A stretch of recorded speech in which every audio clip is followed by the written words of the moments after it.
Hello everyone, thank you for coming out. My name is Rohit. I'm going to say that again so you can catch it because you may not know. Rohit.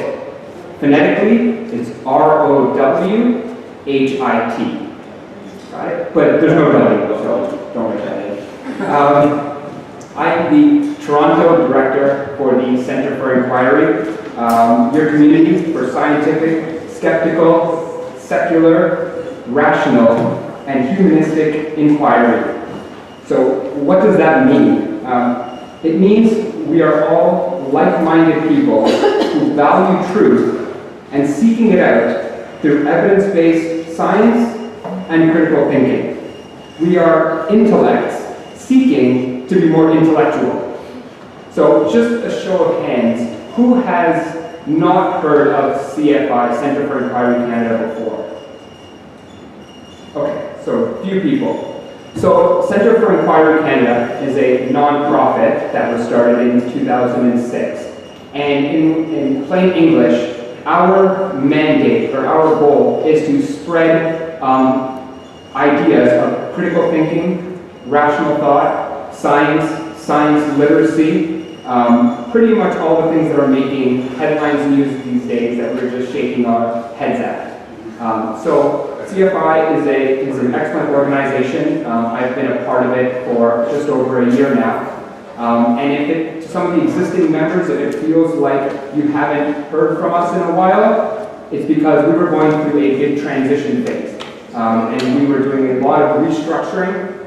We have a new reinvigorated purpose, motivation, and group of young leaders that are willing to drive this organization forward. And we are very happy that today is our, let's call it, initial kickoff event.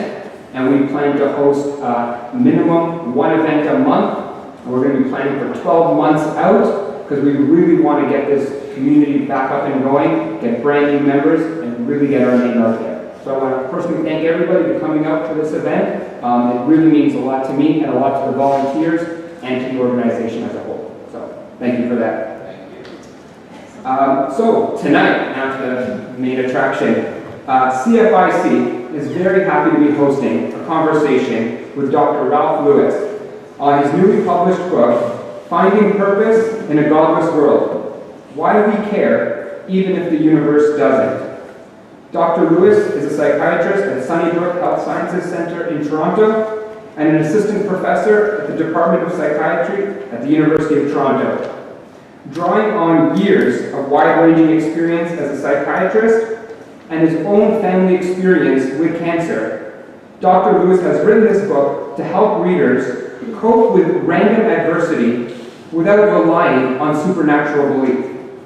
And so I'm very excited to get started, as I'm sure you are. So let me introduce Dr. Ralph Lewis.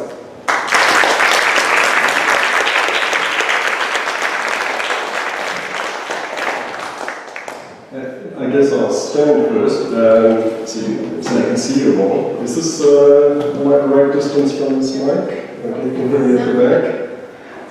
Thank you all so very much for coming. I'm really humbled that some of you especially came quite far distances to be here. Thank you each and every one of you, and very much looking forward to our discussion.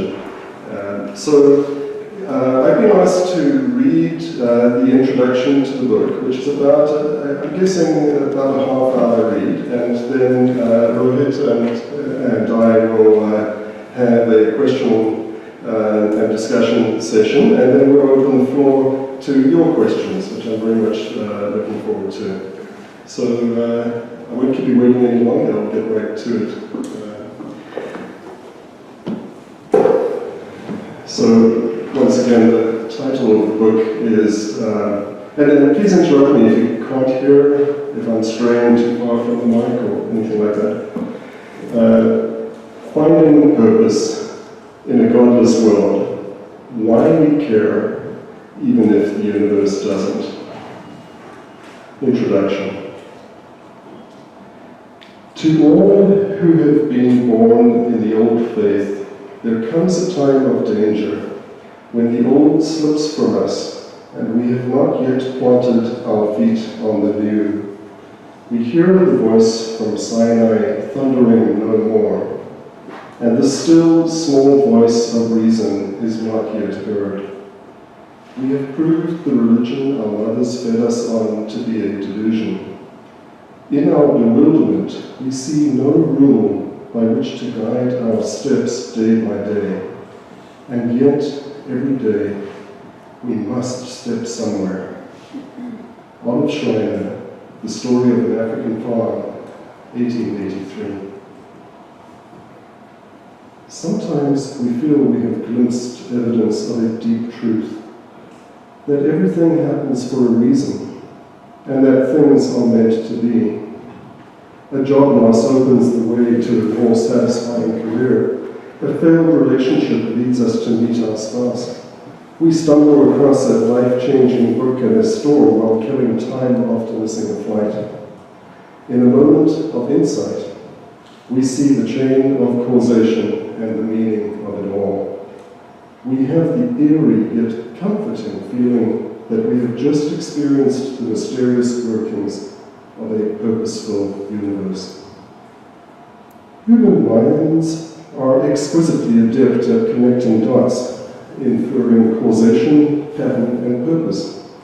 Most people believe the universe has an inherent purpose, and many believe their life is one small part of that higher plan.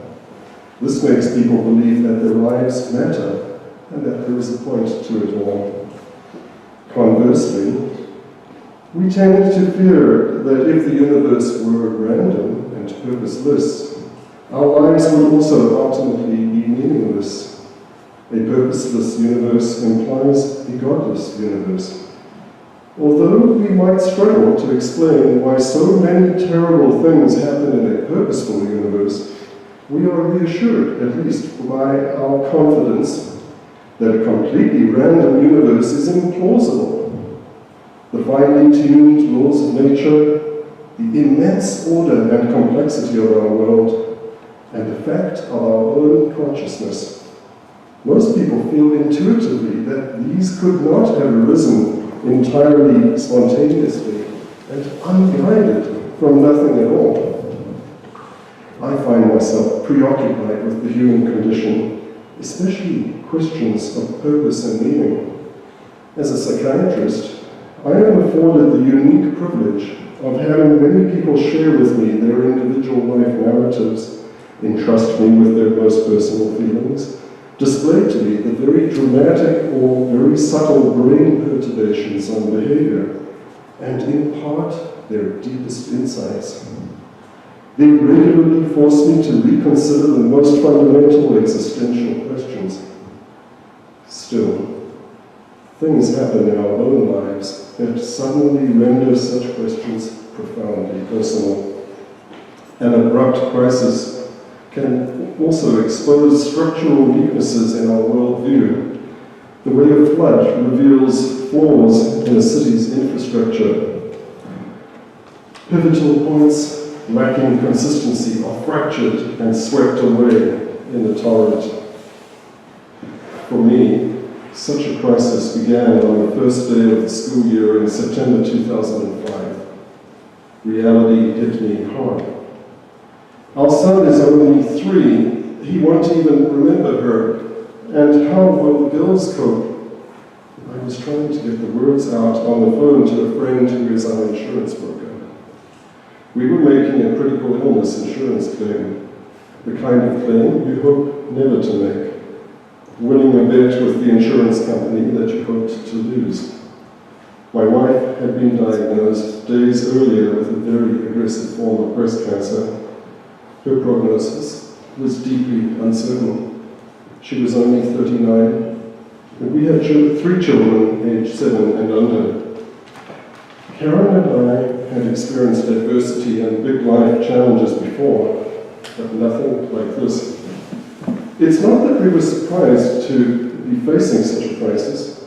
Neither of us had illusions of immunity to the kinds of adversity we had all too often seen hit others. Like me, Karen worked in a helping profession, so we had both witnessed much tragedy in our work, as well as among friends and relatives. Severe adversity seemed almost overdue for us. Well-wishers tried to reassure us that everything would be all right, that they knew she would beat this. Some who were cancer survivors assured us that with time we would see that a lot of good would come from what appeared right now to be entirely bad. Cancer had even been a positive experience for them, they said. It had changed them psychologically for the better, made them deeper people, strengthened their relationships with people, taught them to not sweat the small stuff. Some people reminded us that everything happens for a reason. Events in life have a purpose, though recognizing that purpose can take time. Adversity is often a blessing in disguise. We did feel that our lives were suddenly infused with a powerful sense of purpose and clarity regarding our priorities. Our friends and family rallied around us with awe-inspiring levels of emotional and practical support. Soon after Karen's diagnosis, 60 friends and their children joined us for Toronto's Walk for the Cure, sporting Caring for Karen t-shirts. We joined thousands of pink festooned marchers along streets lined with cheerleaders and marching bands. Friends accompanied Karen to chemo, provided our kids with rides home from school, and delivered pancakes for them on Sunday mornings. Our fridge overflowed for weeks with donated meals. We felt valued and cared for. But despite being surrounded by such optimism, we knew the whole thing could turn out very badly. When people tried too hard to focus on the positives, it started to feel like unrealistic reassurance and wishful thinking. We knew only too well the kinds of horrendous outcomes that some people with cancer suffer. Those unfortunate others had no doubt received the same kinds of reassurances. We were certainly no better or more deserving of positive outcomes than they were. Karen's prognosis was guarded.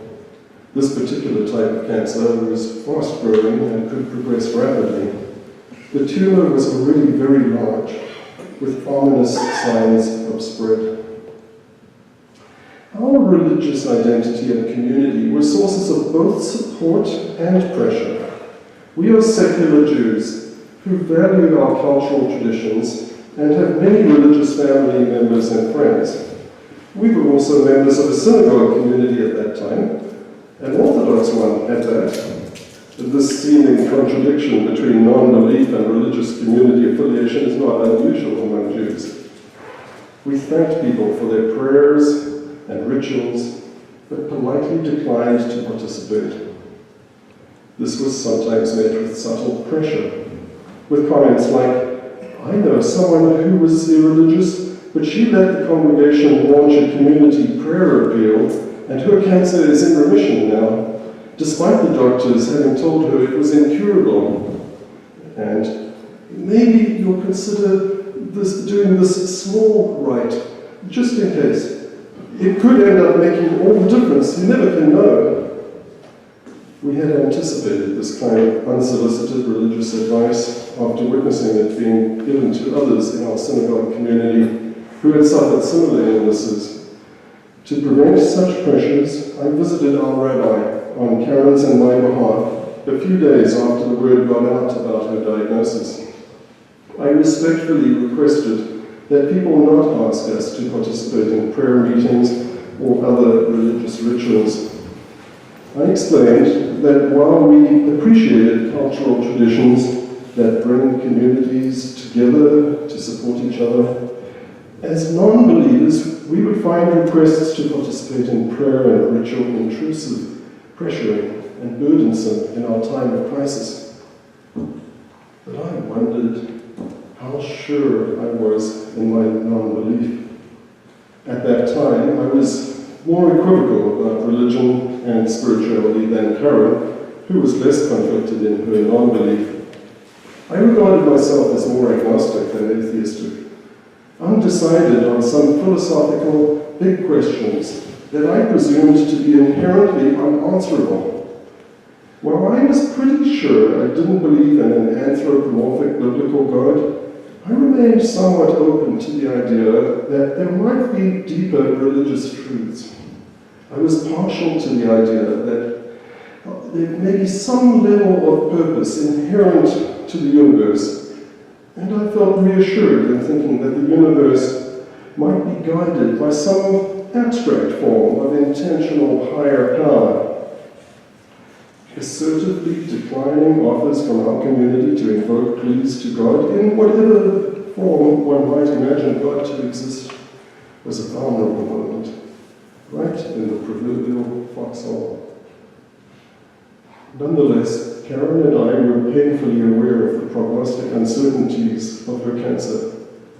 We had a strong sense that there was nothing we could do to alter the statistics of the best available medical treatments.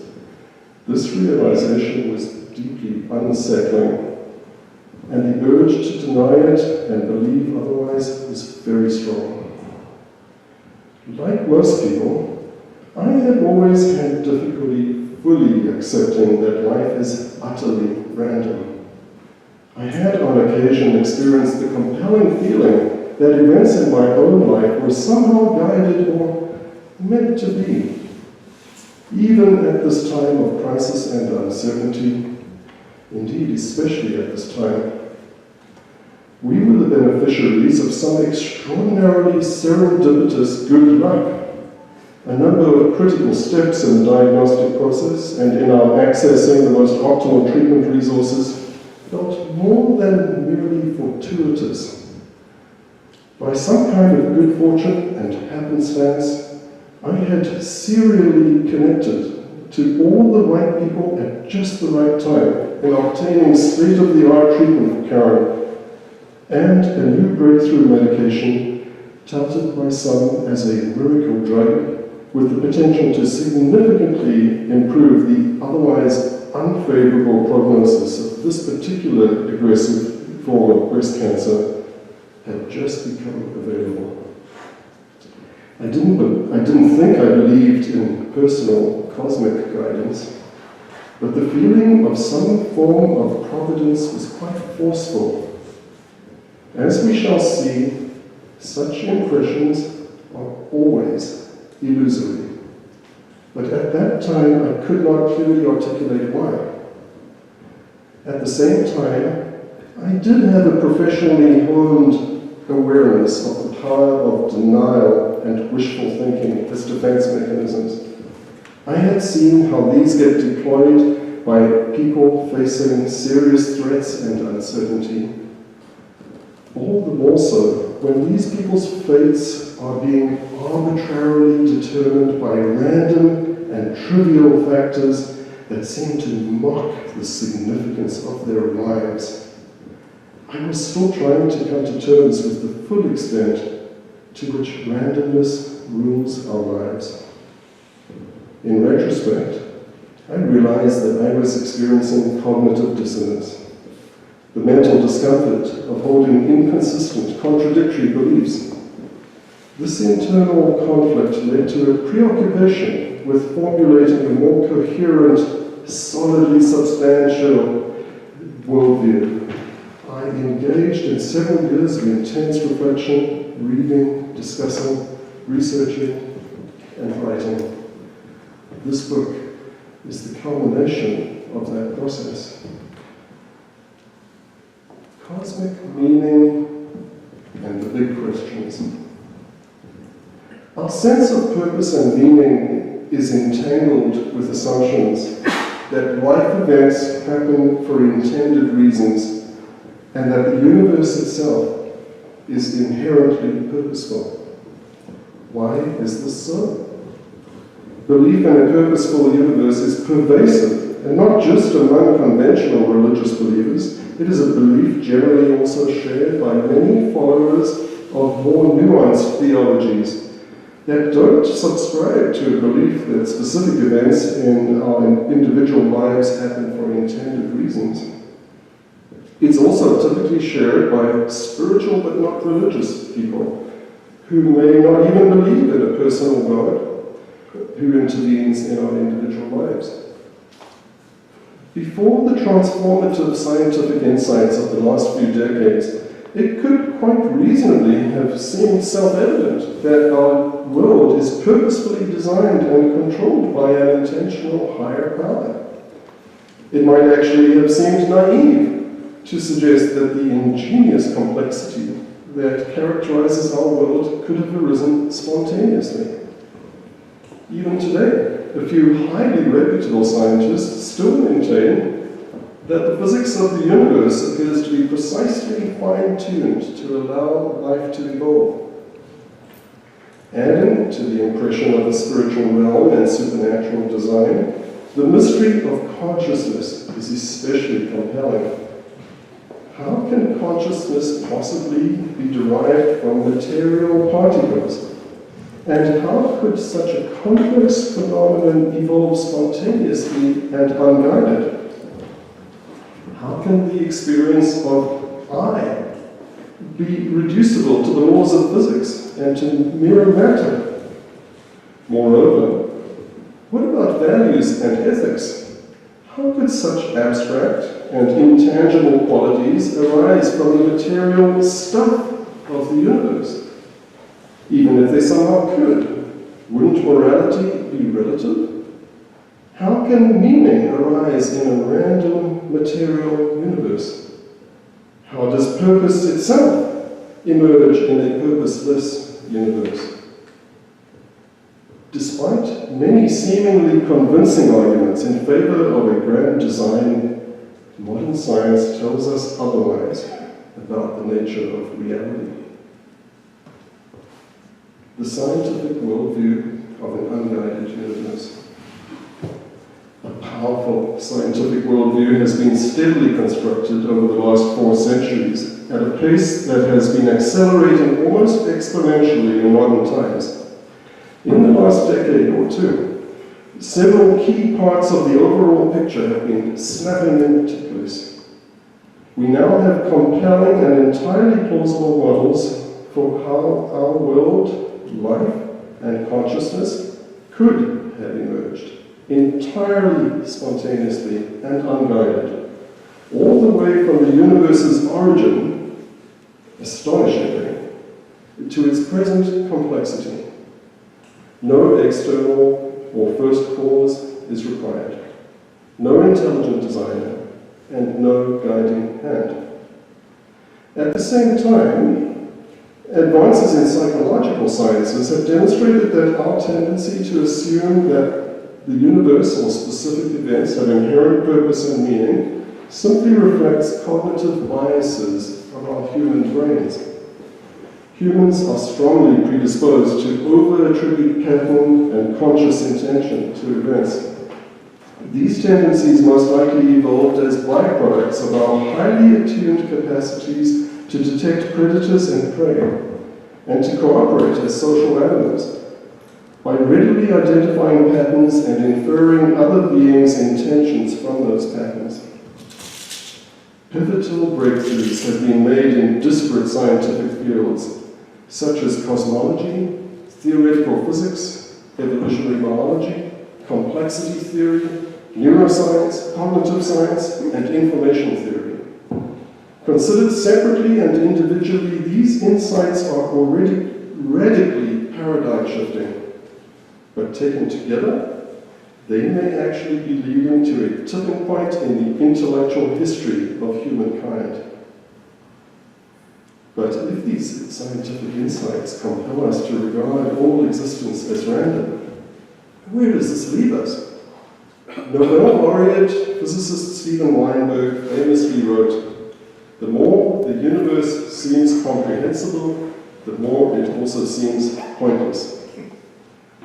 Dissatisfaction with the scientific materialist worldview keeps vast numbers of people believing in a higher power and higher plan, even if they are skeptical about and disillusioned with traditional institutional religions. And as the influence of religion declines in Western society, many worry that societal values will become nihilistic, that is, lacking a moral compass and lacking a sense of purpose and meaning. A psychiatrist's perspective on why we have evolved to care, even if the universe doesn't. Scientific insights addressing the big questions have been acquired at such a rapid rate that most people have not kept pace with them, do not understand them, and have not grasped their full implications. I will share many of these insights with you in this book to bring you up to speed, and we will consider how they can inform a coherent and meaningful worldview. I will show how science can plausibly explain not only the origin of the universe, of complexity, of life, and of consciousness, but also the origin of values and the emergence of caring about our own lives and about the lives of others. I would particularly like to share insights that I think can help relate the science to the humanistic level of our individual lives. For this, I will draw extensively from my experience working as a psychiatrist at the front lines of the human condition. Helping my patients through their struggles has provided me with a subtle understanding of human motivation. Many are young people maturing from adolescence into adults. I help them as they define their goals in life, launch their careers, and start families. But some never develop sufficient motivation. My job is to try to figure out why and to try to influence their trajectory. The experience of Karen's cancer got me interested in expanding the scope of my clinical work to provide psychiatric and psychological help to cancer patients and their families. After some years of reflection, I became a consultant psychiatrist in the Regional Cancer Center at the University Hospital where I work, the same center where Karen received her treatment. I wanted to give back, and I wanted to learn more about how other people cope with such profound existential threats, including terminal illness. There is much else I have learned from my patients in other aspects of my work. Human nature is writ large in mental disorders. Psychiatric disorders help us understand normally subtle human traits and cognitive habits by amplifying or distorting them. Psychosis and mania, for example, magnify ad absurdum the general human tendency to over-identify patterns and to perceive deliberate intention in random events, especially in self-referential ways. Most obviously, obsessive-compulsive disorder magnifies our need for control, order, and predictability, our propensity towards superstitious rituals to symbolically control our environment, and our obsession with purity and perfection, all widely prevalent human tendencies that find expression in religion. People with psychiatric disorders are often misled by faulty subjective perceptions and distorted beliefs. But such errors and distortions are by no means confined to mental disorders. Subjective experience is immensely powerful for all of us. We tend to take our perceptions, intuitions, and beliefs as accurate representations of reality, and are often unable to recognize or accept when these are total misrepresentations. We tend also to believe the subjective experiences of others and are easily swayed by anecdotal testimony. Intuition, subjective perception, and personal testimony of others underpin religious faith. Fear of death is another common theme my patients ask me to help them with, and to which we can all relate. Some have partially consoled themselves with religious beliefs in an afterlife, but some just don't buy it. Belief in the supernatural is fueled by our egocentric human inability to imagine our subjective conscious experience becoming utterly extinguished.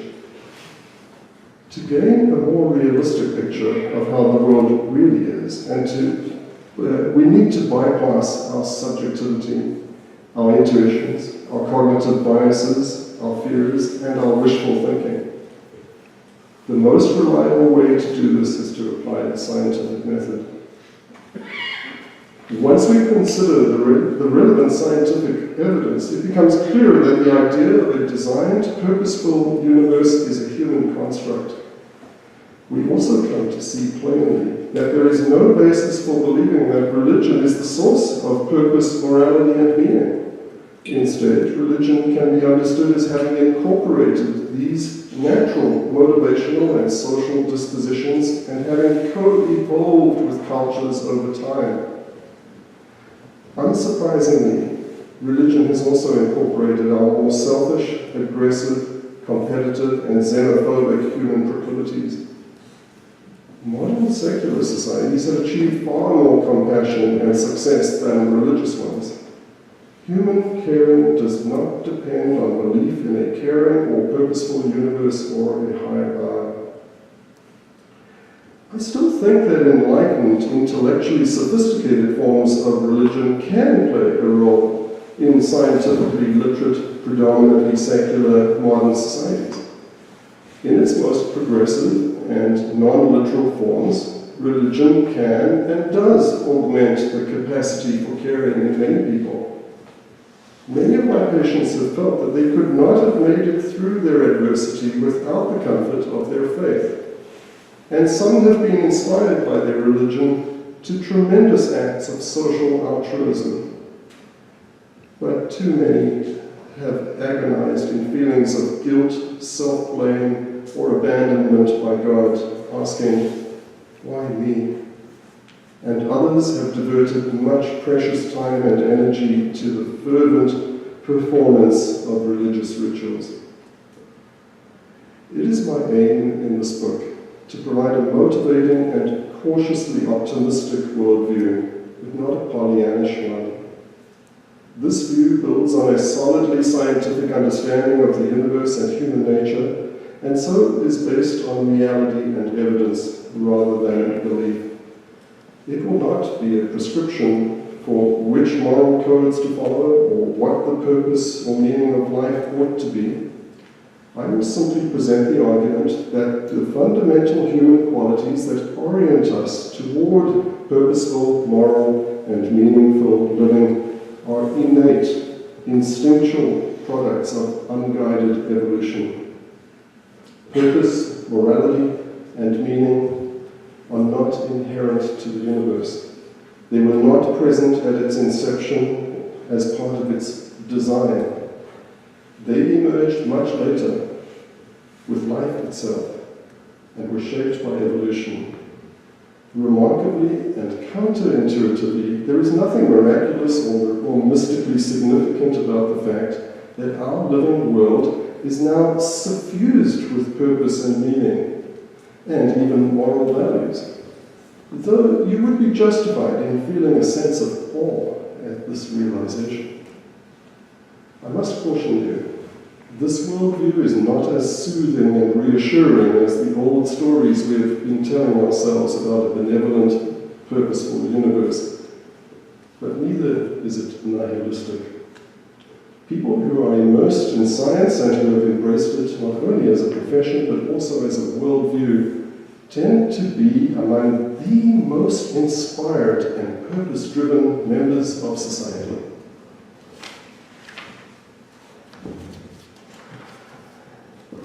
As a psychiatrist, I have one foot in medicine and neuroscience, focusing on how the biology of the brain gives rise to behavior and what fuels our drives, and the other foot in the social sciences and humanities, focusing on people's lives, relationships, and how they define their sense of purpose in society.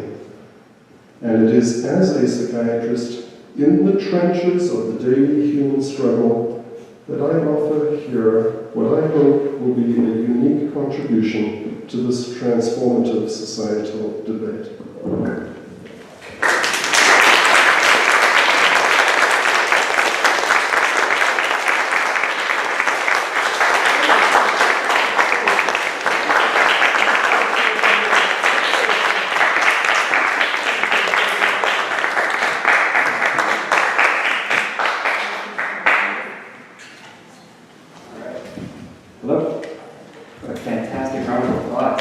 Amazing.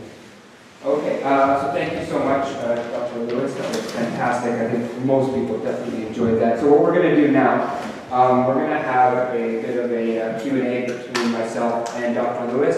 I'm going to try to make this more of a discussion, less of a Q&A. We'll see how this goes. And then afterwards, like Dr. Lewis said, we're going to open it up to audience questions. Okay? Sorry, I feel I owe you a spoiler alert. Karen is in the audience.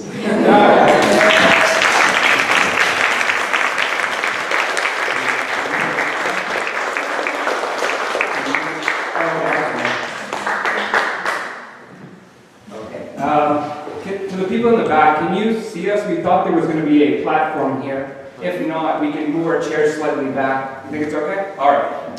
Fantastic. This is good. So 2 points kind of that came to my mind right away. You can either acknowledge them or address them if you want. The point about kind of if we accept the universe doesn't have an inherent purpose, how do we find purpose in it? And I heard an analogy way back when, during my enlightenment, that really struck home, that it might for others. It's almost like asking, what's the purpose of a mountain, right?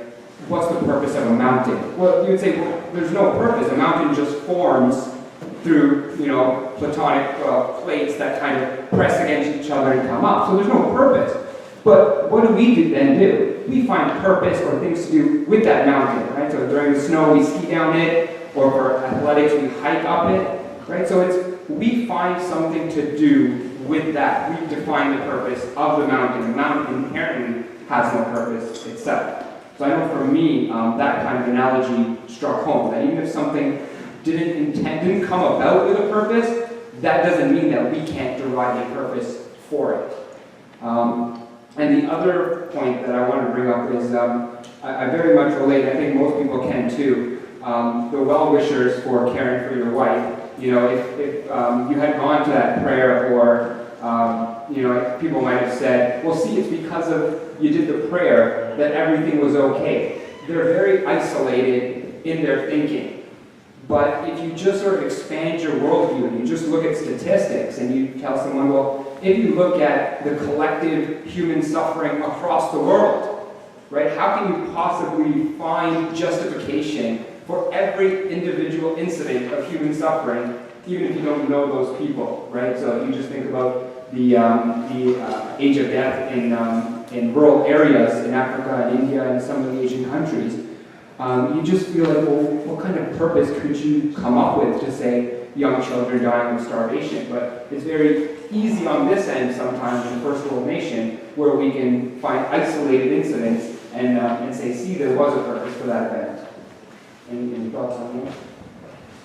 Thanks, Rohit, for that question. So I think I'll try to address what I think is the main thrust of your question, which is if the universe is not purposeful, how do we find purpose? So, honestly, I'm not here to tell you, as I said in the introduction, I'm not here to tell you what your purpose in life ought to be. I'm merely going to reassure you that you have it within yourself instinctively to be purpose-driven. And when people feel a sense of pointlessness about life in a profound way, that's not usually because they've had an epiphany that the universe is purposeless. It's for a whole lot of complicated biological, psychological, and social reasons. And that is my work as a psychiatrist, to help people who are depressed, who feel a sense of purposelessness, and also, and this is often more difficult, to help people who just, lack drive and motivation. It's kind of, unfortunately, some people are at the lower end of that bell curve for drivenness, purpose-drivenness, if I could use that word. The only times really that I've thought I encountered an existential crisis as a significant contributing factor to depression. And I have to say, I have to qualify it by saying thought I encountered, because you can never be sure with all the confounding variables. It's very easy to think that A caused B, but there may in fact be many other underlying factors. But the only time I've thought that was a significant factor was with people, especially young people, who come from very religious backgrounds, whose entire upbringing and community has communicated to them repeatedly this message that your purpose is dependent on the universe having a purpose, right? In other words, God having a purpose for you. And when a young person like that loses her or his faith, that's a profound existential crisis, and I've seen that be a significant factor contributing to depression. Quite possibly, probably, there were many other factors, including a genetic history, predisposition to depression, but also I could say that when someone like that loses their faith, remember they're losing a lot more than just their belief system. They're headed for alienation and disconnection from their family, from their community. It's a very bewildering, disorienting sense of loss of purpose. But for the rest of us, this is not what causes depression and what makes people feel suicidal. Really, the epiphany, the realization that the universe is fundamentally random and purposeless is the stuff of interesting, engaging intellectual discussions like we're having today. It's not what leaves people unable to find their sense of purpose and depressed. So I'm answering your question indirectly, Rohit, by saying we are wired to be purpose-driven. I don't know what your purpose should be and your purpose, but I do know that you have it within you to be purpose-driven. It has nothing at all to do with whether or not you believe the universe is purposeful. I think you answered like 3 of my questions already. So staying on that line, can you talk a bit more, expand about how the biological need came about to find purpose in something? What does science say about this? Where is the science headed in this? Was it essential? Is it something that's still needed, or is it something that we can kind of shed and grow out of?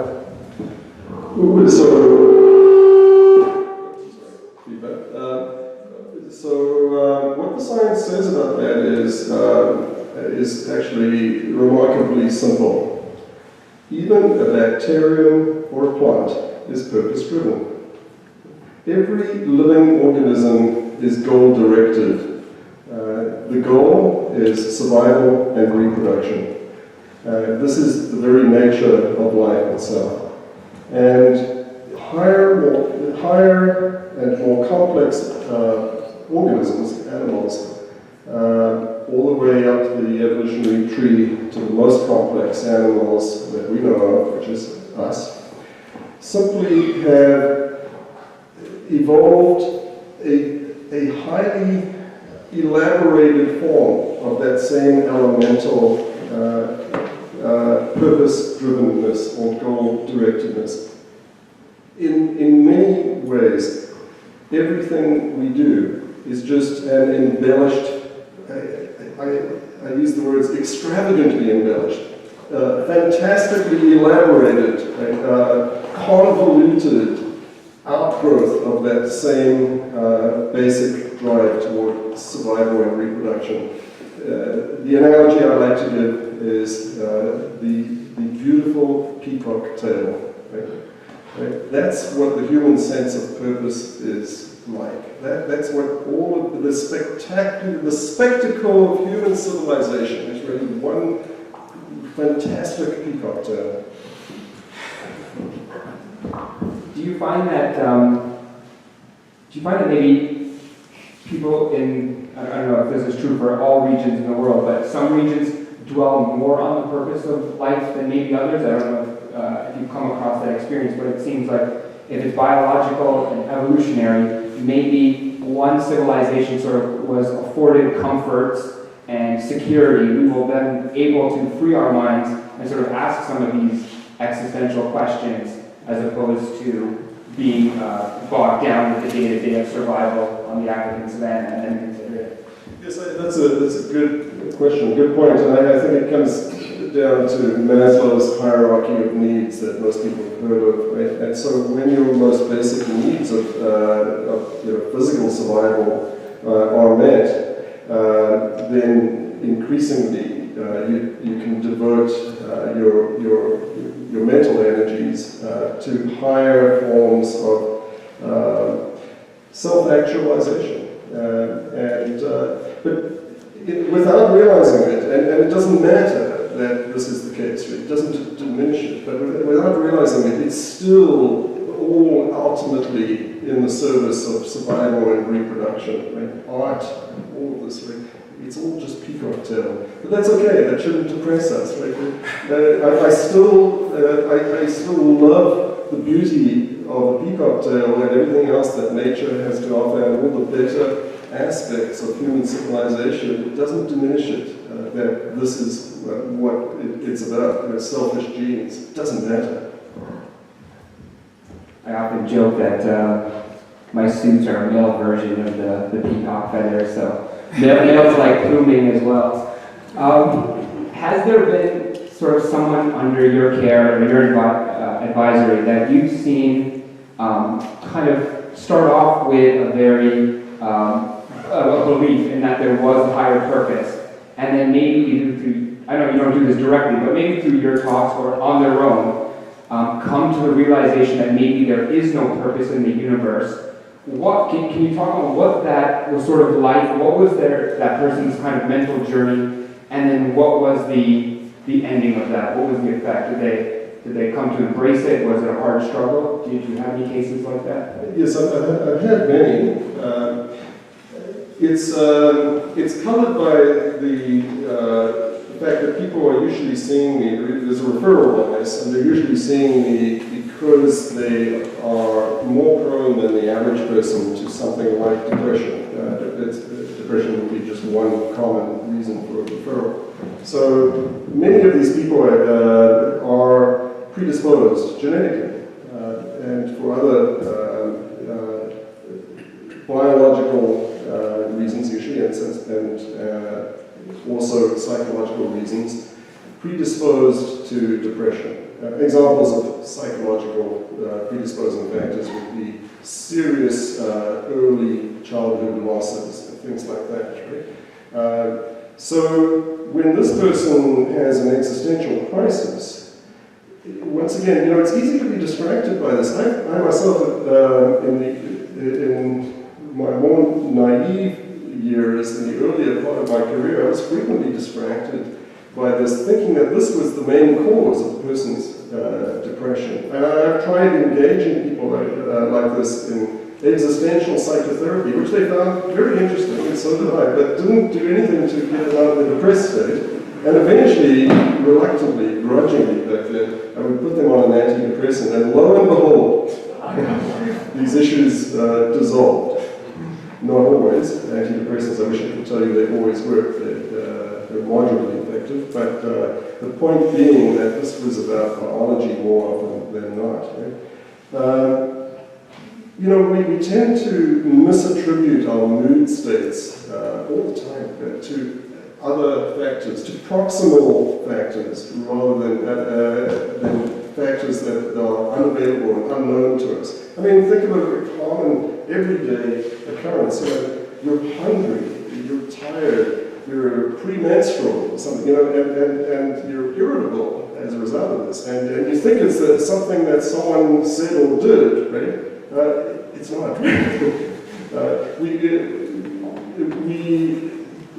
We misattribute our moods and other subjective states to causes that are more available to us. We're frequently mistaken about what the actual cause is. So some of to your question, some of those people got better on an antidepressant or when they found a girlfriend or something like that.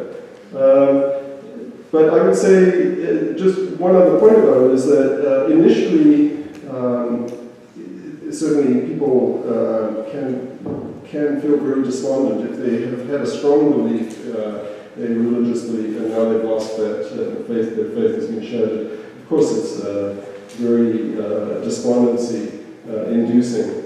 But I have seen many people gradually move from that to feeling very liberated and sometimes very empowered later on. So my wife and I just had our first child, and he's 2 months. So I know all about anger being directed to the wrong way. I get up 3 times a night to change the diaper, and it seems it never goes smoothly with me and my wife. She's yelling about something, I'm yelling back about something else, and we can never remember by the morning. So I completely agree. But what you were saying was very interesting about being biologically predisposed to certain things. What that indicates to me then is that it might not, there is a component of compassion in there as opposed to ridicule, right? So if we encounter these certain people that hold on to these beliefs, right, it may not be as easy as saying, well, you hold the wrong worldview, what's wrong with you, let me just show you the statistics and you should be able to snap out of it, right? It's not ridicule, it's more so compassion, because you're right, it can have nothing to do with the one issue, but there could be several others that are really the main factor. Absolutely, and I would go a step further regarding people's beliefs that are diametrically opposite to mine. I don't only feel compassion for them, I feel respect and admiration for them because they're very smart people quite often. I mean, I certainly personally know many people who I'm quite convinced that are like vastly smarter than I am, and they're very religious. And so this is not about, it's not about lack of intelligence, it's not even about, it's not about lack of education. I do think that it often has something to do with not knowing things about things that do have a bearing on this discussion. I hope I've managed to cover those things in the book. I do think that with enough knowledge about where science is at now, because I think people underestimate science, and to be fair, it's been very hard to keep up with advances in the last decade or two, and really very recent years. So the people I'm thinking of who are way smarter than me and are very religious, you're often not aware of the stuff that I'm trying to write about and that atheist scientists would argue.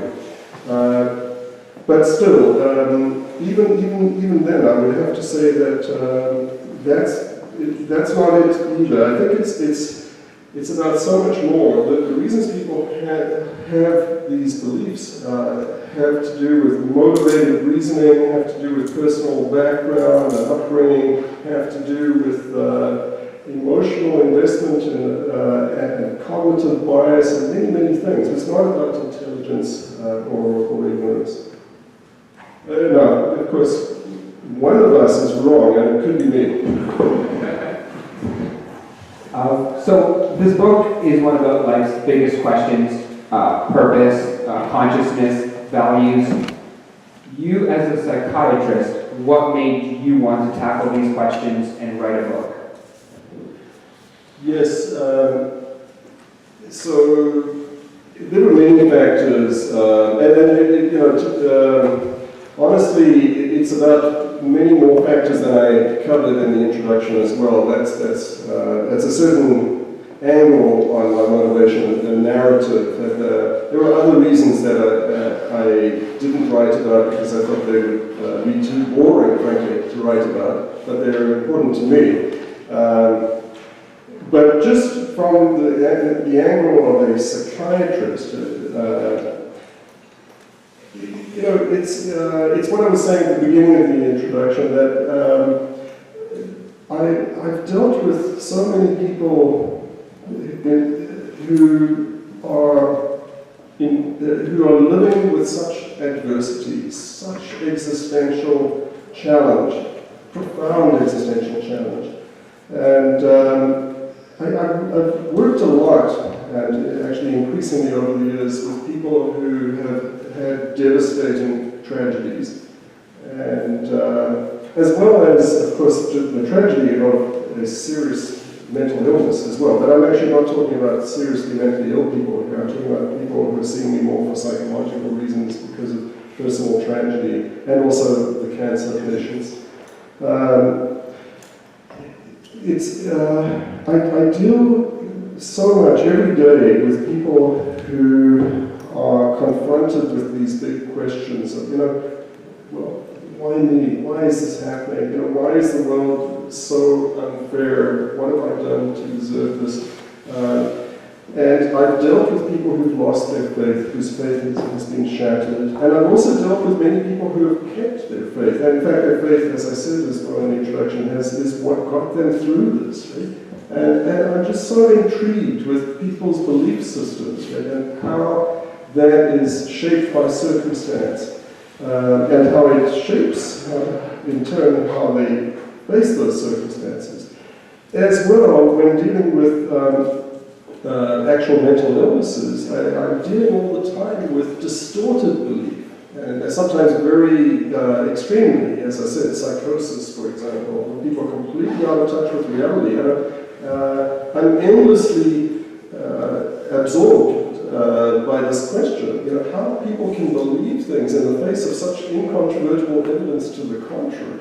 And so how beliefs form, what beliefs actually even are, why we have beliefs, how, from an evolutionary perspective, cognitive distortions, cognitive bias. And the bias exists also not just in severe mental illnesses like psychosis, but in just anxious people, and we're all anxious to some degree, so we all relate to that, how we overestimate certain risks and just the many distortions inherent in that. And suicidal people, because as Albert Camus, the famous existential philosopher, said, there is but one truly serious problem in philosophy, and that is suicide. Deciding or judging whether life is or is not worth living amounts to the most fundamental question in all of philosophy. How do you approach children? So what's your take on, can children handle the belief that there is no higher purpose? Is there a need at a young age to instill some type of belief that, somebody is watching them even if mom and dad aren't in the room? Or are kids nowadays, or at all sophisticated to understand that their life could have meaning, and even though the universe doesn't have purpose? Well, here I'm afraid I fall back on anecdote, the very thing I'm criticizing in the book. So anecdotally, my own children and people I know with similar beliefs, and I've also, many of the kids I've worked with, I work with teenagers mainly in my clinical work. I would say the answer to that is yes, that children absolutely can handle realism. I don't think we need to be raising children on fairy tales. I think that there's a lot to be said for instilling realism and critical thinking from the youngest age. It's not without difficulty and challenge, and I'm sure there are children who would much rather, and parents who would much rather that they lived with fantasy. But certainly it's how we raised our children. Okay. And something that's kind of new and being more and more prevalent, so it's not related to the book, but just as a like-minded person and a psychiatrist, can you give your thoughts on mindfulness?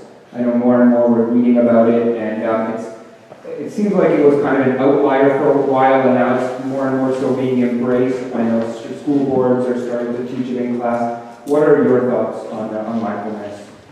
Well, meditation, really, is just... Yeah, well, I think there's a lot to be said for it, but like everything, it's been hyped.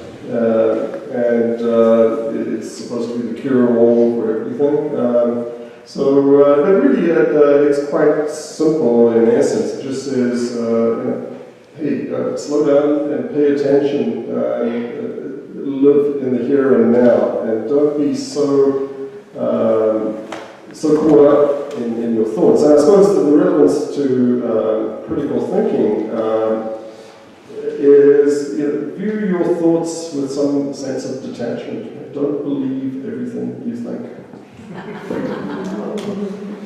Be skeptical amongst yourselves, even. Excellent. So I think we're going to open it up to audience Q&A. If you think you have a loud enough voice, you can definitely get up and say it, or there's a microphone on the side here. So if anyone has any questions, now's the time to get up and ask. People shy? Okay, yeah, you can get up and just shout it out if you're more comfortable there. Just wondering if you have a professional opinion on the current, well, there's been an ongoing debate about free will and about the implications of people who may accept a lack of free will in their life and what that might mean for their sense of meaninglessness or purposelessness and their self-worth. I don't have free will, do you? Free will has to be an illusion from a scientific point of view. It's not compatible with everything else we know about science to have pure Platonic free will and pure principle. But again, don't despair, it doesn't matter, just like the peacock tails, because our decision making, the algorithms, if I could use that word, that determine in our brains what thought we will have next and what action we will take next, are probably more complex than is ever possible, even in principle, for an unimaginably powerful computer to predict. You would actually probably need a computer the size of the universe to predict what you are going to think or do next, or what I am. It's so vastly complex, all the factors, all the variables that go into determining our next thought and action, that we might as well, for practical purposes, have free will. So it's as if we have free will, and that's good enough for me. But we see this very clearly, the constraints of free will in mental illness, and really in any brain disease. And if you've ever known, and I'm sure you have, people with brain disease of one kind or another, whether it's a mental illness or dementia or brain injury or someone born with intellectual disability or really anything, all of these unfortunate individuals have constraints on their flexibility of thought and action, and sometimes so severely it becomes very obvious that we really are biological machines. But a healthy brain is so flexible, it's so nimble, it's so unconstrained with vast complexity. It's beyond even science fiction computing power, right? To be able to predict it. That a healthy person effectively has free will, but an unhealthy person, a neurologically and mentally unhealthy person, may have severely constrained free will in a very obvious, visible way.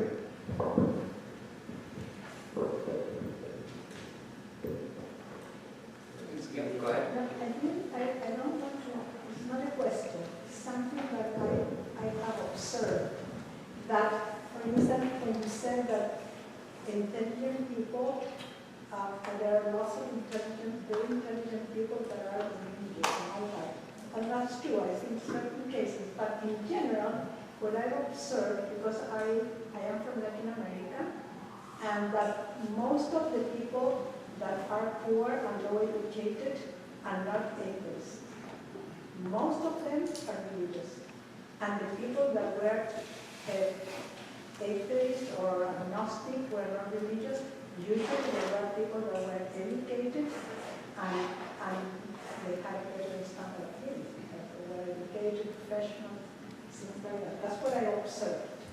And not only in my country, in Chile, but in other countries from Latin America, the same thing. I don't know about Canada because I haven't observed enough, but I don't know if it's the same thing here. Yeah. Did the people at the back hear the comment? Yeah? No? Okay, I see some heads shaking. So the woman in the front said, it was more of an observation that Dr. Lewis had said that there's some very smart people, very well educated, that still believe in God or subscribe to a religion. And the woman in the front said she's from Latin America, and through her observations, she's seen that back home, it's usually amongst the poor who are the very religious. You don't tend to find non-believers or atheists in the poor people, and it's the people that are somewhat well off that tend to be the atheists. Is that pretty? Some people more educated. People are more educated, yeah, which may or may not have to do with poverty or money or not. But that was the comment. I would say, yeah, I would generally agree to that, and I think it just might be to have an understanding that somebody has already determined a purpose for you might be the motivator that makes you keep going despite bad conditions, right? So if every day you wake up and you say, well, I was put in this position for a purpose, then you are motivated to just do that routine every day because that's been your purpose.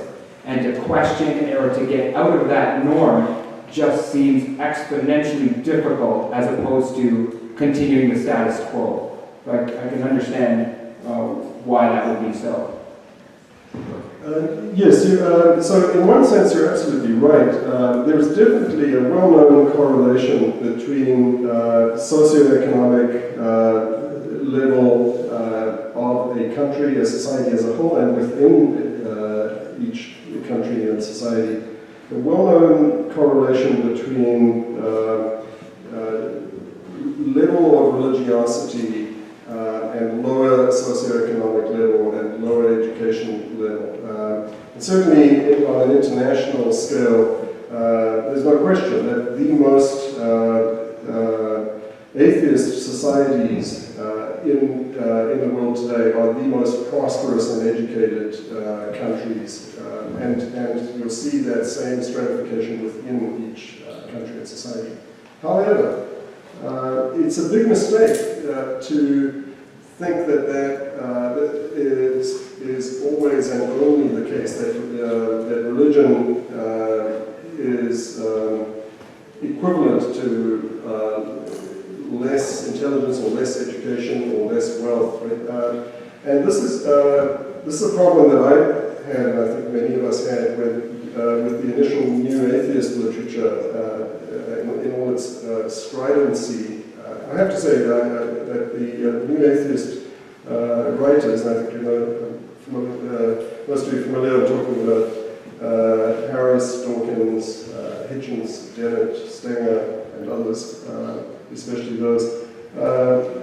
Brilliant minds, crystal clear thinking, had a profound influence on me. I have the greatest admiration for those writers. I love reading everything they put out. But I had felt uncomfortable and even irritated at times with the tendency that it seems to me to be ridiculing and dismissive of religion and to paint all religion with a broad brush and to see it as really just stupid. It may be true that the majority of people on the planet who are religious in very unsophisticated, naive, and literal ways, but we must recognize and appreciate that there are many people with very sophisticated theistic beliefs. There are very sophisticated theologies, highly intelligent people who believe in them. And not only that, but there is a lot of wisdom in these wisdom traditions, philosophical and psychological wisdom. And the reason is obvious, because for over 2 millennia, this was the only game in town. And so if you were a serious, intelligent thinker, interested in philosophical and psychological issues, then almost always you expressed your thoughts within the framework of one or another religious tradition. And so there's this huge, rich tradition, this body of knowledge, bodies of knowledge, of profound wisdom. And we'd be very foolish to throw that baby out with the bathwater.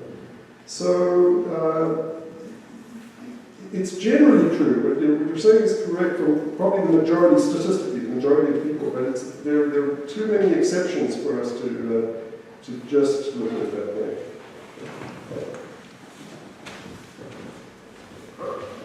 Yes, hi. I'm definitely going to get your book. It sounds very, very, very interesting, actually. I went to certain presentation once, and the way it started is very, very similar to the ideas you have and so on.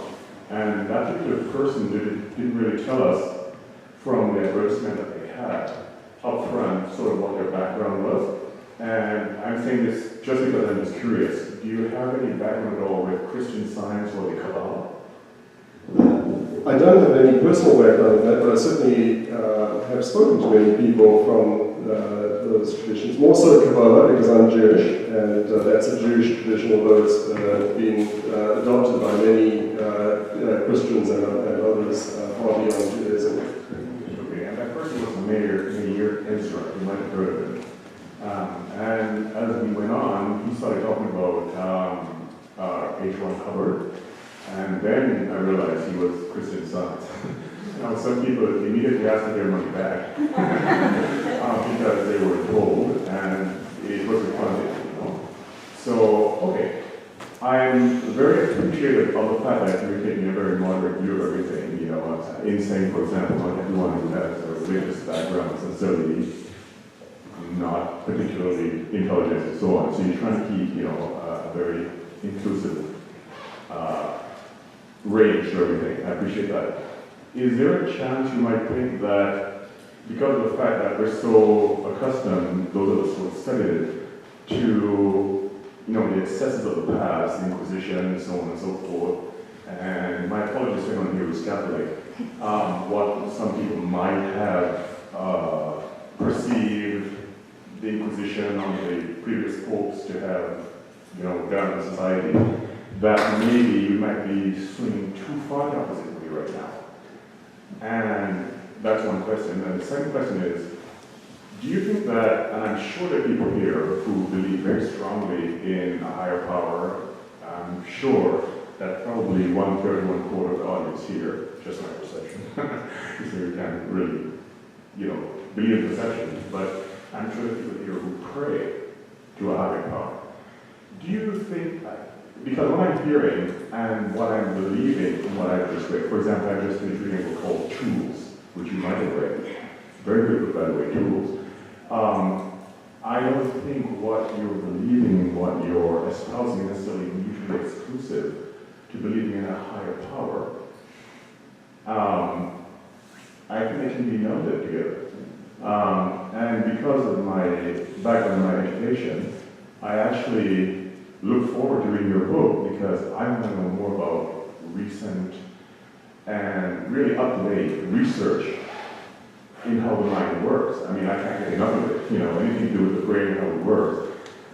And I don't see necessarily as different from what one might perceive to be a higher power and what he or they or she wants us to do. I just find it just more evidence to help me in my walk, You have a wife who was diagnosed. I have a mom who was also diagnosed with breast cancer. She's left me now, but I saw her let's just say the ark, for want of a better word, with a very strong faith. And, I leave it at that. You get where I'm going, right? So I'll just leave it at that. Well, thank you for that question. So I would say that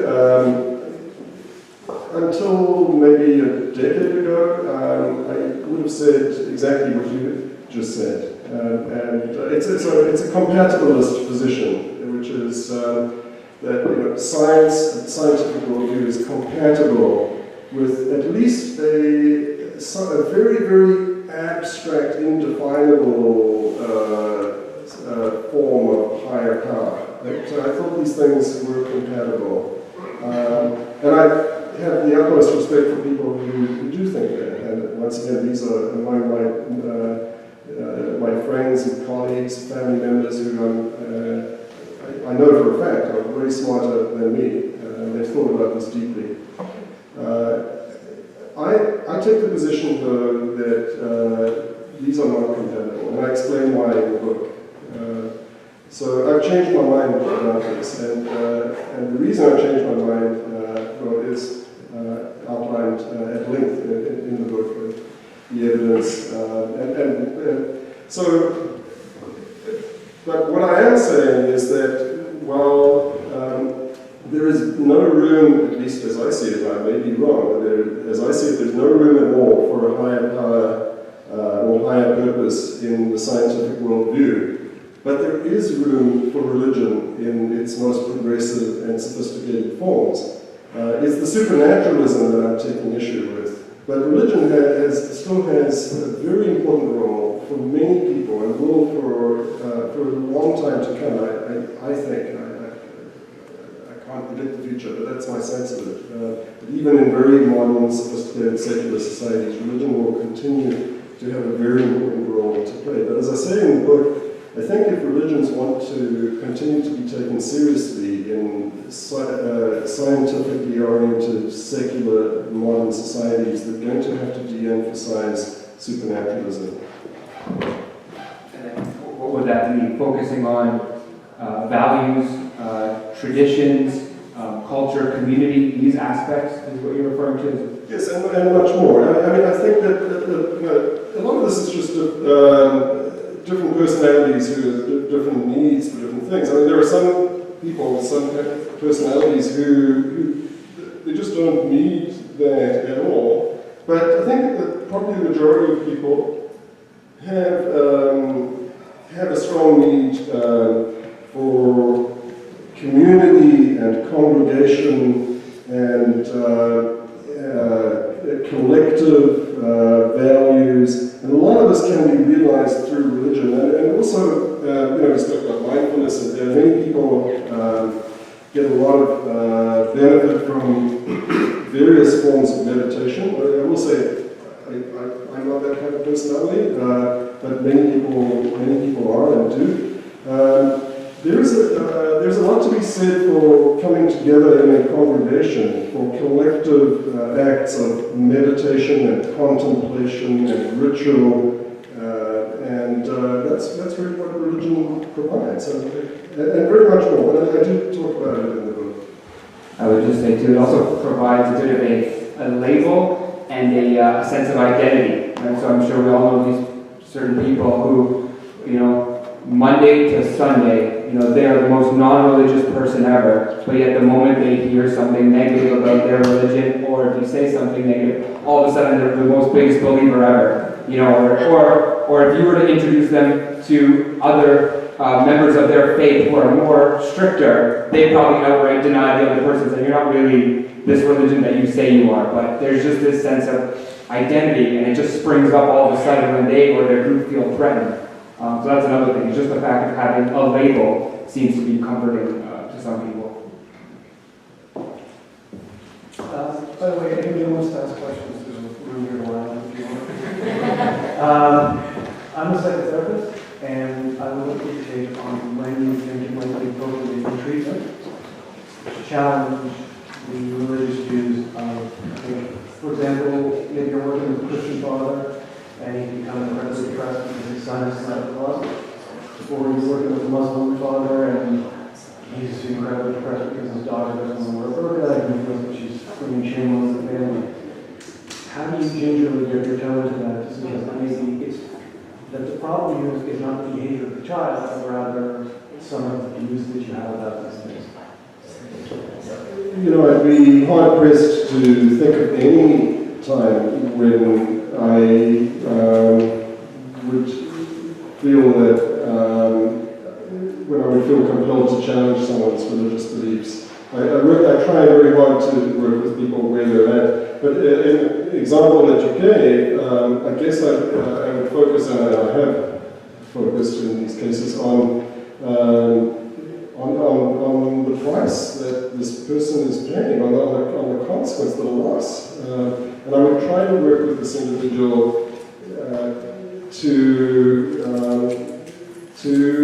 put their love for their child ahead of their beliefs and values, to compromise, not that they have to accept that homosexuality is a good thing, but that they need to do whatever they can to compartmentalize their beliefs so as not to lose their child.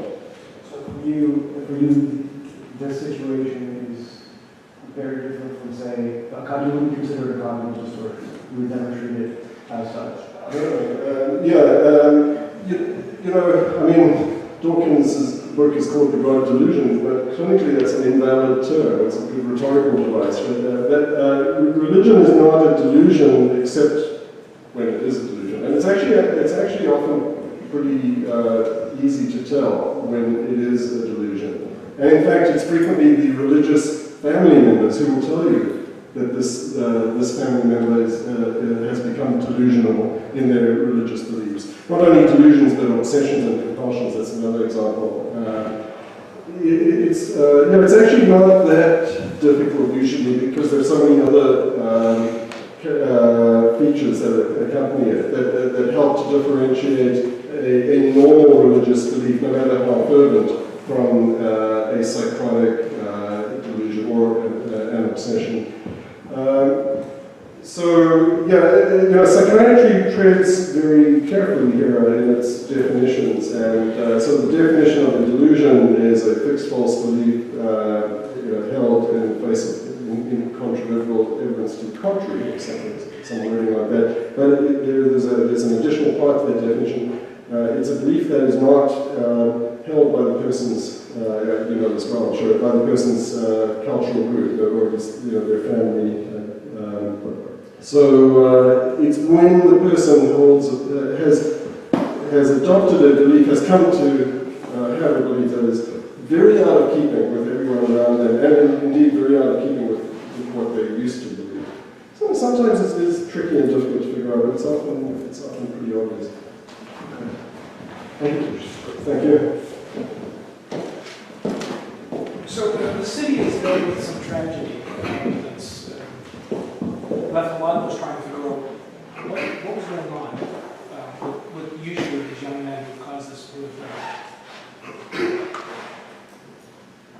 From reading your book, I'm left thinking that these were young men struggling for meaning and purpose and wanted to make their mark in the world.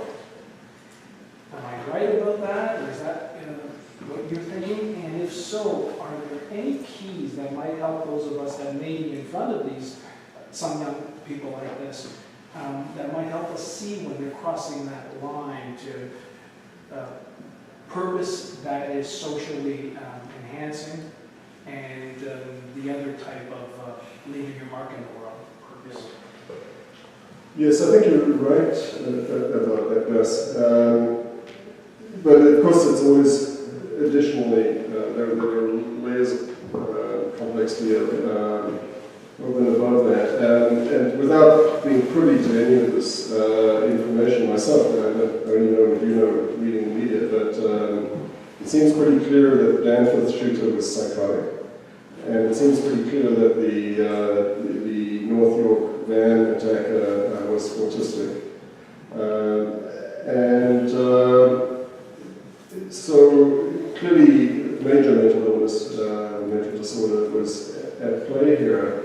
But and actually, when someone is psychotic, their motives may be so unpredictable and so bizarre that it'd be hard to really speculate.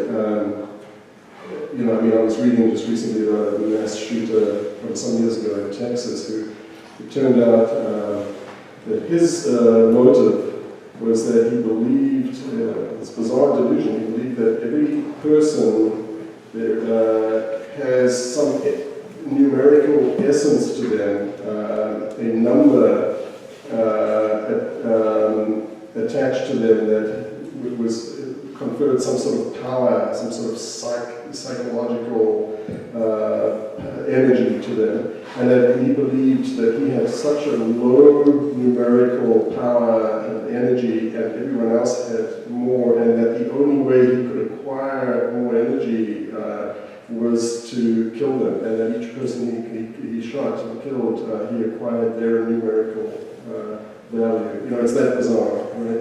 Who knows what was going through the mind of the Danforth shooter? But very often, for many of these mass shooters, and for those who are not majorly mentally ill, but are certainly dysfunctional in all kinds of psychological, personality, and behavioral ways, I think you make a good point that people want to have an impact on the world, and not pun intended, but I think that I can't help but wonder if the guy in the van is trying to make an impact, to be noticed, remembered, and unfortunately with notoriety, people want to matter. People want it to be known that they were here. And for most of us, we do that hopefully in very pro-social ways, mattering and having an impact on the lives of those dear to us. But unfortunately, when someone is so alienated and feels like such a failure, perhaps this is the only way that they can feel that it will be known that they were here. And so what to do about that? I wish I had a simple solution, but it must truly be something along the lines of caring for people and paying attention to people, noticing them, and empathizing with them and listening to them. I sometimes think that that was perhaps the essence of what Mother Teresa was doing. I'm well aware of all the criticisms by Christopher Hitchens of Mother Teresa, and I agree with him, and the political, the problematic politics of what she was doing in terms of really not addressing and probably perpetuating poverty. But there was one thing very special that she was probably offering, and that was what she was witnessing people's lives and witnessing people's deaths. And she was there at the end for people to feel, these wretched people, wretched lives. And someone was there to notice that they were there at the end.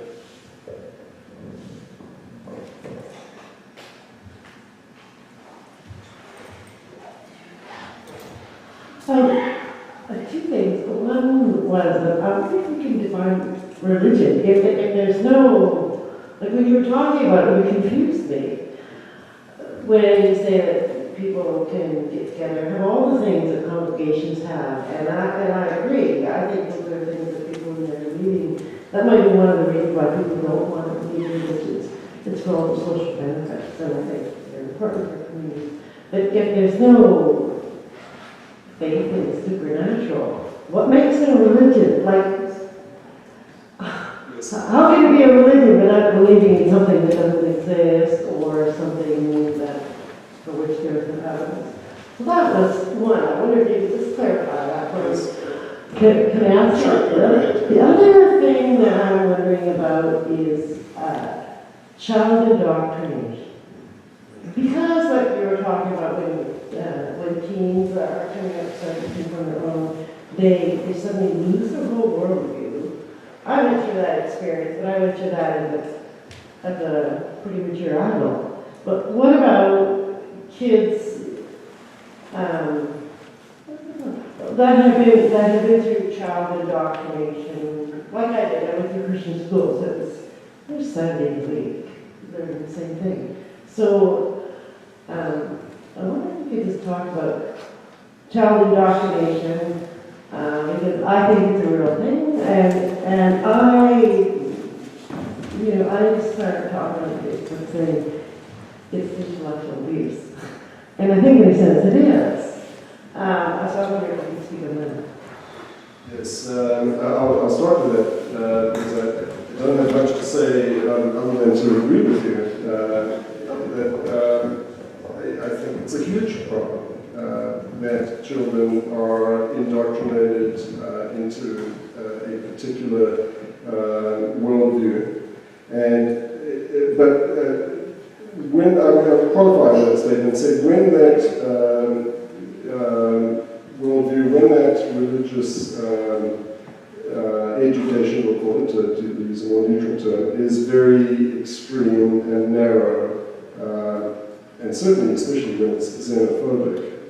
But I'm thinking particularly when it excludes other knowledge, and it shuts people off, children off from the vast amount of knowledge available to them in today's world. So yes, I guess that's the definition of indoctrination, isn't it? So in short, I agree with it. And I don't think abuse is too strong a word, actually. Yeah. To your first point, it is confusing, and I'm afraid I can't provide much clarity because it is full of contradictions, and I'm full of contradictions, and I'm probably still suffering cognitive dissonance on this one. I think a lot depends on your personal background, and being Jewish is as much a cultural identity as a religious identity. So in that way, perhaps it's different from many other religions. And there's a long tradition within Judaism that going back much longer than a century for sure, of agnostic and atheistic Judaism. And the state of Israel, for all its problems today, because it's very dominated by right-wing politics, for those who are not aware, was founded by left-wing atheists. And so that's a tradition within Judaism. And so Jews, with all our Woody Allen type of heroic conflictiveness, somehow live with all these contradictions and the cognitive dissonance, and we're very accustomed to it. So maybe that's where I'm coming from, and maybe it's not so generalizable to many other people from other religious traditions. Sorry, one quick point I have on that is it's why the skill of questioning and critical thinking is so important. Because it's with these skills that you can inoculate against child indoctrination. So I remember being very young and questioning these things, and actually I'll never forget this. The thing that made me question the whole thing about religion was actually about food, and more specifically about hamburgers. Yeah. So my parents were never, they never indoctrinated, but they were cultural values and religious beliefs that they would pass down to myself and my brother. And one of those, being Hindu, was that we don't eat beef or burgers. But we were okay to eat fish and chicken and everything else. So me being in a pretty diverse elementary school, my peers, I have people that could eat burgers, but I have Muslim kids that couldn't eat pork, or Jewish kids that had to be kosher, or the lucky Christian kids that could just eat whatever they wanted. And so I remember at lunch, sometimes we have these lunch days where you pay the school would order lunch for you, and everybody would get hamburgers, and I'd have to say, well, no, I'd like a chicken burger. And everybody had these wonderful burgers with pickles and everything. The chicken burgers were so dry. And I just remember being at that age thinking, well, why can't I have that? And then remember thinking, well, they're of a different religion. And then it just got the wheels going. Well, what does that mean? Well, can I just change to that religion? Is there a scorecard up above that says, well, because you're in this category, you can only eat this? And then I thought, well, even if some divine thing above does have a scorecard that is keeping track. How unfair that I have these restrictions and these wonderful hamburgers are just being paraded in front of me. And I actually never forgot that, and that stuck with me throughout life, and it was actually one of the catalysts that always kept me thinking. So even despite child indoctrination, I would say in the schools, in preschools, however young we can start, we need to get questioning and critical thinking deeply entrenched in there.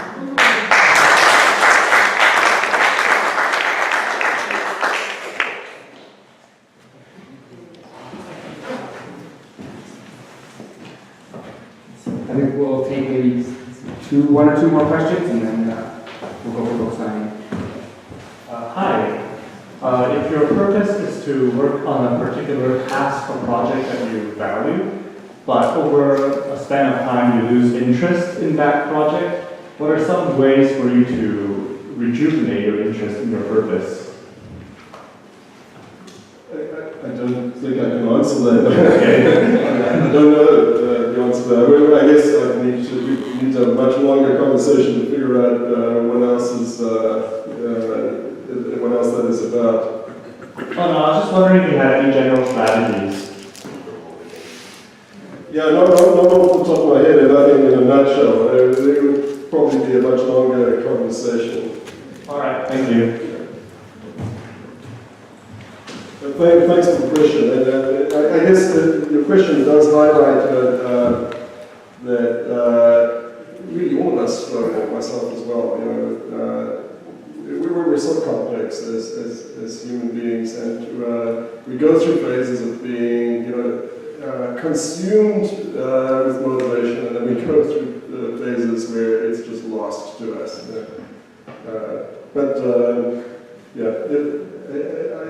I'll hazard a prediction, it will come back.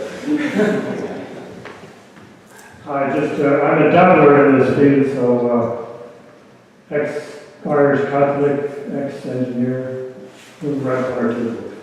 But I suggest maybe another meeting on the whole topic of free will, because I found it an interesting question and an interesting answer, but I've been reading a little bit about it myself. I've just finished a book by Sapolsky.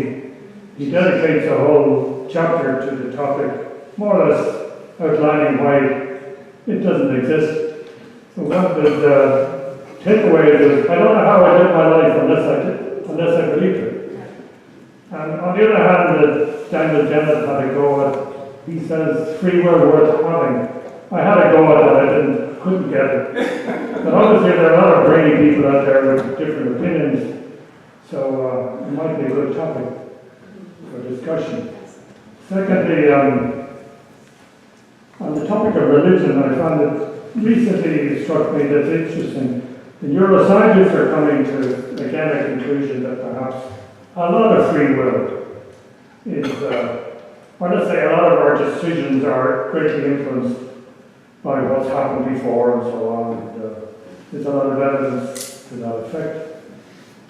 But there are some religions who profoundly believe that everything that happens is the will of God.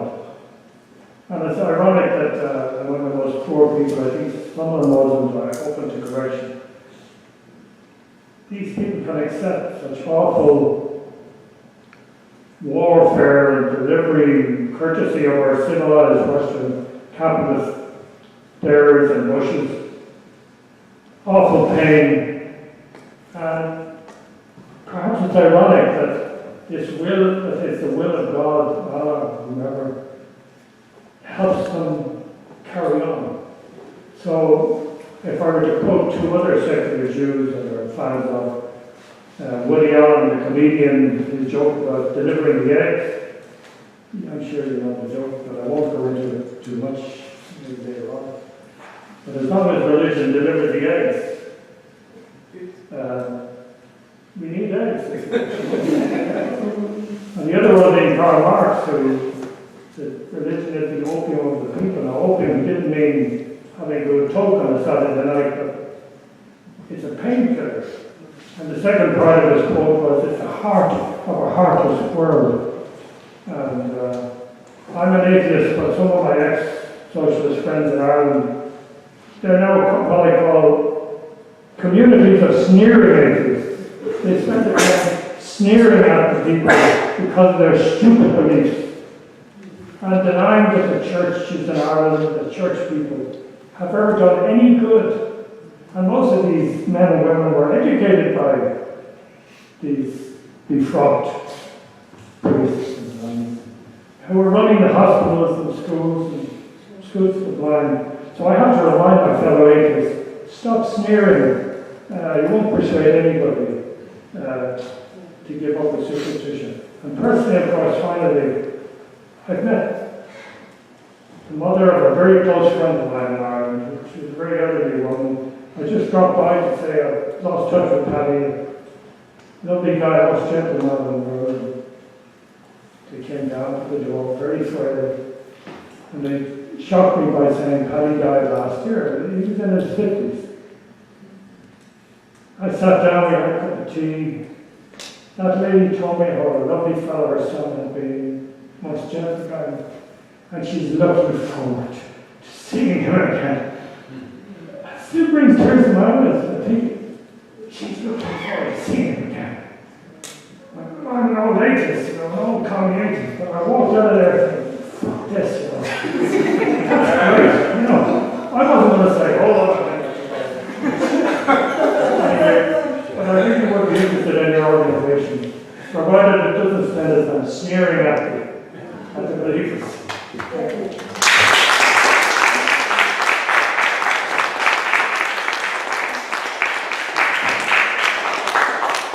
Okay, so I would like to thank Dr. Lewis for this wonderful discussion. So I know many of you were listening, thinking, there's someone that I know I wish they were here to hear this, because this is just suited for them. Well, now we're going to be selling Dr. Lewis's books at the back, so you can definitely purchase one for yourself and loan them to that special someone.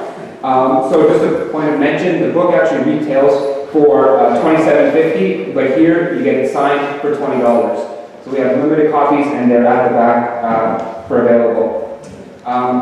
I also want to thank our CFIC volunteers, Jordan, Neeraj, Eden, Lee, and Frankie, for working so hard to put this event together. We literally put everything together in a matter of weeks. So I want to give them a round of applause.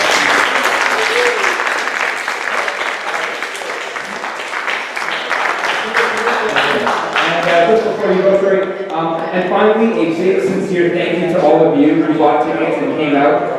It's through these events and donations that we keep events like this going.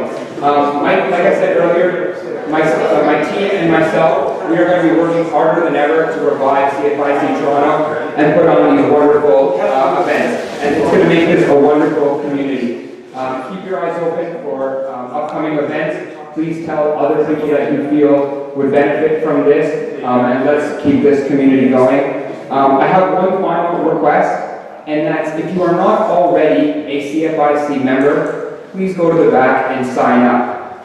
It's one thing to come to the events, but it's another thing to be a formal member. And the reason is, it's true that there are strength in numbers. And if you try, you won't be able to. But remember a time where you read a newspaper headline that talked about critical thinking, skepticism, or even had the word atheism in it. Now think of all the headlines that have to do religious leaders or religious matters or things of that nature. And the point is, we are not unifying our voice, right? We are scattered and we are spread. And the religious community does a great job of bringing everyone together. And we really need to rally around this idea. And becoming a member does a lot to influence politicians and decision makers when they see how many numbers and how many members we have. So please keep that in mind if you can become a member. So we will be selling books at the back. Dr. Lewis will be signing. Thank you all very much. And just in case you were wondering, I actually do not eat hamburgers. I actually now am vegetarian with all my critical thinking. If you are interested in that transformation, we can have a separate discussion or ask me about it afterwards. In case you want. Thank you so much, everyone.